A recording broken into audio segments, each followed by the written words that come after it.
ನಮಸ್ಕಾರ ಸ್ನೇಹಿತರೆ. ಸಿದ್ದರಾಮಯ್ಯನವರು ಮೂಡ ಹಗರಣದ ಸುಳಿಯಲ್ಲಿ ಸಿಲುಕಿದ್ದಾರೆ, ಇನ್ನೂ ಹೊರಗ್ ಬಂದಿಲ್ಲ.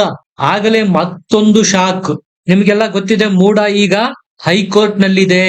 ಅದರ ವಾದ ವಿವಾದಗಳ ಮಧ್ಯೆ ಮತ್ತೊಂದು ಹಗರಣ, ವಾಲ್ಮೀಕಿ ನಿಗಮದ 187 ಕೋಟಿ ರೂಪಾಯಿ ಏನು ಬ್ರಹ್ಮಾಂಡ ಭ್ರಷ್ಟಾಚಾರ ಆಗಿತ್ತು, ಅದರ ಸದ್ದೆ ಅಡಗಿತ್ತು. ಈಗ ಇಡಿಯವರು ಭಯಂಕರ ಬಾಂಬ್ ಸ್ಫೋಟ ಮಾಡಿದ್ದಾರೆ. ಇದು ಈಗ ಸಿದ್ದರಾಮಯ್ಯನವರಿಗೆ ಸುತ್ತಿಕೊಳ್ತಾ ಇರೋದ್ರ ಸ್ಪಷ್ಟ ಮುನ್ಸೂಚನೆ ಸಿಗ್ತಾ ಇದೆ. ಏನಿದು ಮತ್ತೊಂದು ದೊಡ್ಡ ಶಾಕ್ ಸಿದ್ದರಾಮಯ್ಯನವರಿಗೆ? ಎಲ್ಲದರ ಬಗ್ಗೆ ಮಾಹಿತಿ ಕೊಡ್ತೀನಿ. ದಯಮಾಡಿ ಚಾನಲ್ ನ ಸಬ್ಸ್ಕ್ರೈಬ್ ಮಾಡಿ, ಅನಿಸಿಕೆನ ಕಮೆಂಟ್ ಮಾಡಿ ತಿಳಿಸಿ. ಸ್ನೇಹಿತರೆ, 12ನೇ ತಾರೀಕು ಸಿದ್ದರಾಮಯ್ಯ ಅವರ ಸಿಎಂ ಕುರ್ಚಿ ಉರುಳುತ್ತಾ ಉಳಿಯುತ್ತಾ ಅನ್ನೋದ್ರ ಬಗ್ಗೆ ಮುಹೂರ್ತ ಫಿಕ್ಸ್ ಆಗಿದೆ. ಅವತ್ತು ತೀರ್ಪು ಬರದೇ ಹೋದ್ರು ವಾದ ವಿವಾದಗಳಂತೂ 12ನೇ ತಾರೀಕು ಎಂಡ್ ಆಗುವ ಎಲ್ಲ ಲಕ್ಷಣಗಳು ಇದೆ. ತೀರ್ಪು ಕೊಡೋದಿಕ್ಕೆ ಸಹಜವಾಗಿ ನ್ಯಾಯಾಧೀಶರು ಅದನ್ನೆಲ್ಲ ಕೂಲಂಕುಷವಾಗಿ ಪರಿಶೀಲನೆ ಮಾಡಬೇಕಾಗತ್ತೆ. 1-2 ದಿನ ಎಕ್ಸ್ಟ್ರಾ ತೆಗೆದುಕೊಳ್ಳಬಹುದು ಅಷ್ಟೇ. ಕಾಂಗ್ರೆಸ್ ನಲ್ಲಂತೂ ಎಲ್ಲ ಸಚಿವರುಗಳು ನಾನ್ ಸಿಎಂ ಆಗ್ತೇನೆ ಅಂತ ಕುರ್ಚಿ ಮೇಲೆ ಟವಲ್ ಆಸೋರೆ ಆಗಿದ್ದಾರೆ. ಇದರ ಮಧ್ಯೆ ಈಗ ಈ ಹಗರಣ ಇದೆಯಲ್ಲ, ವಾಲ್ಮೀಕಿ ನಿಗಮ ಮಂಡಳಿ, ಇದು ಇಡೀ ಸರ್ಕಾರನೇ ಆಪೋಷಣ ತೆಗೆದುಕೊಳ್ಳುವತ್ತ ಸಾಗ್ತಾ ಇದೆ. ನಾವೆಲ್ಲ ವಾಲ್ಮೀಕಿ ನಿಗಮ ಮಂಡಳಿನ ಭ್ರಷ್ಟಾಚಾರದ ಪ್ರಕರಣ ಏನಾಯ್ತು, ಸದ್ದೇ ಇಲ್ವಲ್ಲ ಅನ್ಕೊಂಡಿದ್ವಿ. ಈಗ ಆ ಪ್ರಕರಣಕ್ಕೆ ಸಂಬಂಧಪಟ್ಟಂತೆ ಇಡಿ ಚಾರ್ಜ್ ಶೀಟ್ ಸಲ್ಲಿಕೆ ಮಾಡಿದೆ. ನೀವೇ ನೋಡಿ, ಡೆತ್ ನೋಟ್ ಅಲ್ಲಿ ಸಚಿವ ನಾಗೇಂದ್ರ ಅವರ ಹೆಸರಿದ್ರೂ ಕೂಡ ಚಾರ್ಜ್ ಶೀಟ್ ನಲ್ಲಿ ಅವರ ಹೆಸರು ಬಂದಿರಲಿಲ್ಲ. ಯಾವ ಚಾರ್ಜ್ ಶೀಟು ನಾನು ಮಾತಾಡ್ತಾ ಇರೋದು? SIT ಅವರು ಸಲ್ಲಿಸಿದ್ದಂತಹ ಚಾರ್ಜ್ ಶೀಟ್ ನಲ್ಲಿ. ಬಿಜೆಪಿ ಅವರಂತೂ ವಿಧಾನಮಂಡಲ ಅಧಿವೇಶನದಲ್ಲಿ ಧರಣಿ ಮಾಡಿದ್ರು. ಇದು SIT ಅಂದ್ರೆ ಸಿದ್ದರಾಮಯ್ಯ ಇನ್ವೆಸ್ಟಿಗೇಷನ್ ಟೀಮ್ ಅಂತೆಲ್ಲ ವ್ಯಂಗ್ಯ ಮಾಡಿದ್ರು ಪ್ರತಿಪಕ್ಷದವರು. ಈ ವಿಚಾರಕ್ಕೆ ಸಂಬಂಧಪಟ್ಟಂತೆ ಇಡಿ ಎಂಟ್ರಿ ಆಗಿತ್ತು. ಅದರ ಚಾರ್ಜ್ ಶೀಟ್ ನಲ್ಲಿ ಏನಿದೆ ಅಂದ್ರೆ, ಮಾಜಿ ಸಚಿವ ನಾಗೇಂದ್ರ ಅವರೇ ಇದರ ಸೂತ್ರಧಾರ, ಪಾತ್ರಧಾರ, ಎಲ್ಲವೂ ಇವರ ಮೂಲಕನೇ ಈ ಹಗರಣ ನಡೆದಿರೋದು, ಕಂಪ್ಲೀಟ್ ಜವಾಬ್ದಾರಿ ಇವರದ್ದೇ ಅಂತ ಆರೋಪ ಹೊರಿಸಿ ಚಾರ್ಜ್ ಶೀಟ್ ಸಲ್ಲಿಕೆ ಮಾಡಲಾಗಿದೆ. ಈಗಾಗಲೇ ಒಂದು ಹಂತಕ್ಕೆ ವಾಲ್ಮೀಕಿ ನಿಗಮದ ಭ್ರಷ್ಟಾಚಾರದ ಪ್ರಕರಣದ ತನಿಖೆನ ಇಡಿ ಮುಗಿಸಿದೆ. ಈಗ 82ನೇ ಜನಪ್ರತಿನಿಧಿ ನ್ಯಾಯಾಲಯಕ್ಕೆ ತನ್ನ ಚಾರ್ಜ್ ಶೀಟ್ ನ ಸಲ್ಲಿಕೆ ಮಾಡಿದೆ. ಒಟ್ಟು 5 ಜನರ ವಿರುದ್ಧ ಇಡಿ ದೋಷಾರೋಪ ಪಟ್ಟಿ ಸಲ್ಲಿಕೆ ಮಾಡಿದೆ. ಎಲ್ಲ 187 ಕೋಟಿ ರೂಪಾಯಿ ಏನ್ ಟ್ರಾನ್ಸಾಕ್ಷನ್ ಆಗಿದೆ ವಾಲ್ಮೀಕಿ ನಿಗಮ ಮಂಡಳಿನಲ್ಲಿ, ಅದು ಅಷ್ಟು ನಾಗೇಂದ್ರ ಅವರ ಮಾಜಿ ಸಚಿವರಿವರು, ಇವರ ಅಣತಿನಂತೆಯೇ ನಡೆದಿದೆ. ಇವರ ಮೂಗಿನ ನೇರಕ್ಕೆ ನಡೆದಿರೋದು. ಎಲ್ಲೆಲ್ಲಿಗೆ ಟ್ರಾನ್ಸ್ಫರ್ ಮಾಡಬೇಕು, ಎಲ್ಲೆಲ್ಲಿ ಖಾತೆ ಓಪನ್ ಮಾಡಬೇಕು, ಹಣ ವರ್ಗಾವಣೆ ಯಾವ ರೀತಿ ಆಗಬೇಕು, ಎಲ್ಲವನ್ನೂ ಸಹ ನಾಗೇಂದ್ರ ಅವರೇ ಡೈರೆಕ್ಟ್ ಮಾಡಿರೋದು.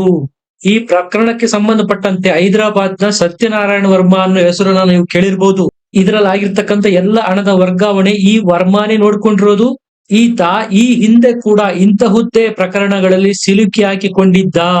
ಯಾವಾಗ ಸತ್ಯನಾರಾಯಣ ವರ್ಮಾನ ತಲೆದಂಡ ಮಾಡೋದಕ್ಕೆ ಕರ್ನಾಟಕ ಸರ್ಕಾರ ಮುಂದಾಯಿತೋ, ಎಚ್ಚೆತ್ತುಕೊಂಡಂತ ವರ್ಮಾ ನನ್ನನ್ನು ಇಡಿಗೆ ಒಪ್ಪಿಸಿ ನಾನು ಸತ್ಯ ಕಕ್ಕುತ್ತೇನೆ ಅಂತೇಳಿ ಅಲವತ್ತುಕೊಂಡಿದ್ದ. ಆದ್ರೂ ಸಹ SIT ಅವರು ಇಡಿಗೆ ಒಪ್ಸಿರ್ಲಿಲ್ಲ. ಯಾವಾಗ ಕೋರ್ಟ್ ಚಾಟಿ ಬೀಸ್ತೋ, ಎಚ್ಚೆತ್ತಂತಹ SIT ಅವರು ಬಾಡಿ ವಾರೆಂಟ್ ಮೇಲೆ ಸತ್ಯನಾರಾಯಣ ವರ್ಮಾನನ್ನ ಇಡಿ ವಶಕ್ಕೆ ಒಪ್ಪಿಸಿದ್ರು. ಈ 187 ಕೋಟಿ ರೂಪಾಯಿ ಪೈಕಿ 27 ಕೋಟಿ ರೂಪಾಯಿ ದುಡ್ಡನ್ನ ಲೋಕಸಭಾ ಚುನಾವಣೆಗೆ ಬಳಕೆ ಮಾಡಲಾಗಿದೆ ಅಂತ ಹೇಳಲಾಗ್ತಾ ಇದೆ ಅನ್ನೋದೇನು ಚಾರ್ಜ್ ಶೀಟ್ ನಲ್ಲಿ ಇರೋದು ಅದೇ.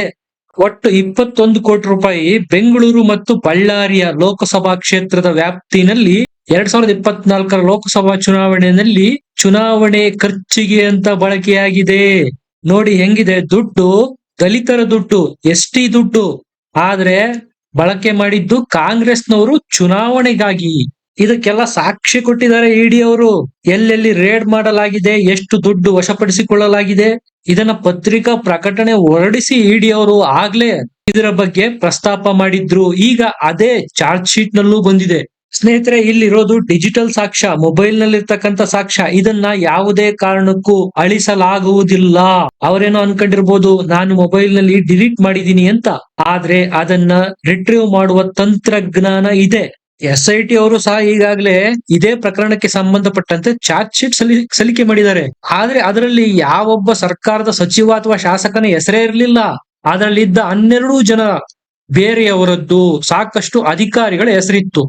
ಖುದ್ದು ಸಿದ್ದರಾಮಯ್ಯನವರ ವಿಧಾನಸಭೆಯಲ್ಲಿ ನಿಂತು ಇದರಲ್ಲಿ ನಮ್ಮ ಸಚಿವರು ಅಥವಾ ಶಾಸಕರ ಪಾತ್ರ ಇಲ್ಲ, ಅಧಿಕಾರಿಗಳು ಮಾಡಿರ್ತಕ್ಕಂಥ ಎಡವಟ್ಟು 187 ಕೋಟಿ ರೂಪಾಯಿ ಹಗರಣ ಅಲ್ಲ, ಬರೀ 89 ಕೋಟಿ ರೂಪಾಯಿ ಅಂತ ರಾಜಾರೋಷವಾಗಿ ವಿಧಾನಸಭೆಯಲ್ಲೇ ನಿಂತು ಹೇಳಿದ್ರು ಸಿದ್ದರಾಮಯ್ಯನವರು.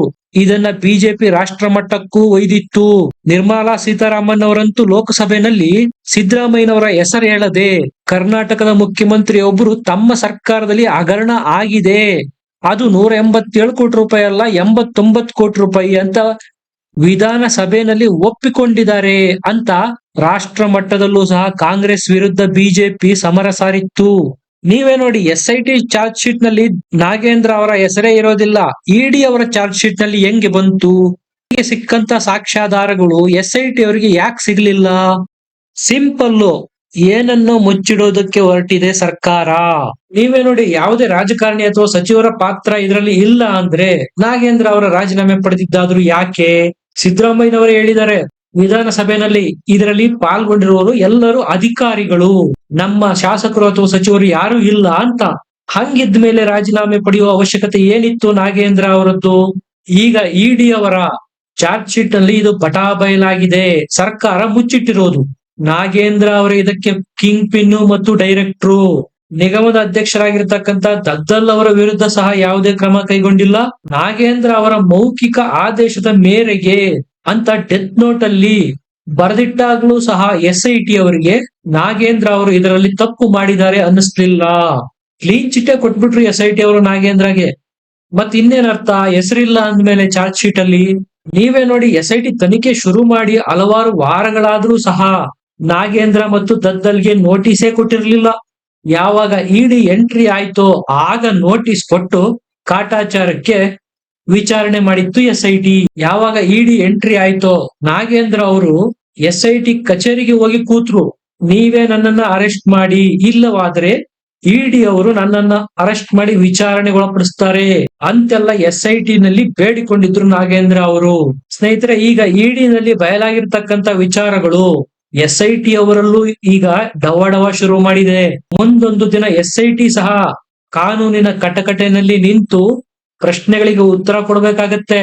ಏನನ್ನ ಮುಚ್ಚಿಡೋದಕ್ಕೆ ಪ್ರಯತ್ನ ಮಾಡಿದ್ರಿ ಅಂತ. ಇದು SIT ಅವರ ಕುತ್ತಿಗೆಗೆ ಬಂದ್ರು ಯಾವುದೇ ಆಶ್ಚರ್ಯ ಇಲ್ಲ. ನೀವು ಬೇಕಾದ್ರೆ SIT ಚಾರ್ಜ್ ಶೀಟ್ ಒಂದ್ ಕಡೆ, ಇಡಿ ಅವರ ಚಾರ್ಜ್ ಶೀಟ್ ಒಂದ್ ಕಡೆ ಇಟ್ಕೊಂಡು ನೋಡಿದ್ರೆ ಒಂದಕ್ಕೊಂದು ಸಂಬಂಧನೇ ಇಲ್ಲ. ಒಂದೇ ಪ್ರಕರಣ, ತನಿಖೆನ 2 ವಿವಿಧ ಏಜೆನ್ಸಿಗಳು ಮಾಡಿದವೆ ಅಷ್ಟೇ.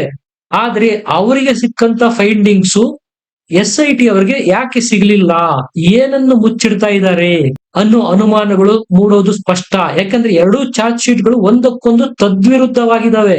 ಸ್ನೇಹಿತರೆ, ಸಿಂಪಲ್ ಮ್ಯಾಟರ್ ಇಲ್ಲಿ SIT ಅವರು ಏನ್ ಪ್ರಯತ್ನ ಮಾಡಿದಾರಪ್ಪ ಅಂದ್ರೆ, ಈ ಹಗರಣನ ಅಧಿಕಾರಿಗಳ ತಲೆಗೆ ಕಟ್ಟಿ ಸಚಿವರನ್ನು ಬಚಾವ್ ಮಾಡುವುದು, ಆ ಒಂದು ರೀತಿನಲ್ಲಿದೆ ಅವರ ಚಾರ್ಜ್ ಶೀಟ್. ಈ ಕಡೆ ಇಡಿ ಅವರ ಚಾರ್ಜ್ ಶೀಟ್ ಹೇಗಿದೆಯಪ್ಪ ಅಂದ್ರೆ, ಅವರು ಡೈರೆಕ್ಟ್ ಆಗಿ ಅಟ್ಯಾಕ್ ಮಾಡಿರೋದು ಸಚಿವ ಮತ್ತು ಶಾಸಕರ ಮೇಲೆ.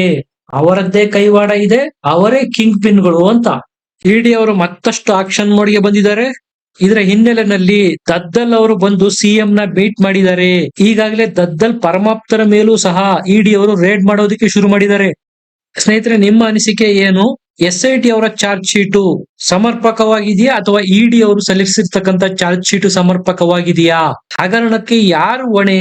ಪರಿಶಿಷ್ಟ ಪಂಗಡದವರ ಕಲ್ಯಾಣಕ್ಕೆ ಮೀಸಲಾಗಿದ್ದ ದುಡ್ಡನ್ನು ತಿಂದವರಿಗೆ ಶಿಕ್ಷೆ ಆಗಬೇಕಾ ಬೇಡವಾ?